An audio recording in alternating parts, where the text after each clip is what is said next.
Okay, here we go with balancing tutorial video number 3. When you take a look at this equation, there might be something that stands out to you over here on the product side, but let's just start by doing what we know, what we've been doing, and that is counting our atoms. So when we look at the left-hand side of this reaction, the reactant side, I see 1 hydrogen, 1 chlorine, 1 calcium, 1 carbon, and then of course right here on the end, 3 oxygens. Okay, and then coming over here to the right, hydrogens, I see 2. Subscript of 2 tells me 2. Chlorines, I see 2. Again, subscript of 2 tells me 2. I see 1 calcium. Remember, if you don't see a subscript on an element, then that's telling you that it's a subscript of 1. Carbon, over here, I see 1.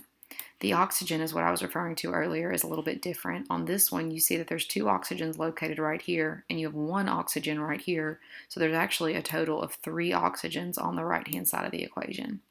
So now let's go through and see what we need to add coefficients to. I see 2 hydrogens, 1 over here. So right off the bat, I know that I'm going to need a coefficient of 2 in front of the HCl. So now I've got my coefficient of 2. Well, when I put that 2 in front of the HCl, that also changes the number of chlorines. So now I have 2 chlorines. And I see that calciums are balanced, carbons are balanced, and oxygens are balanced.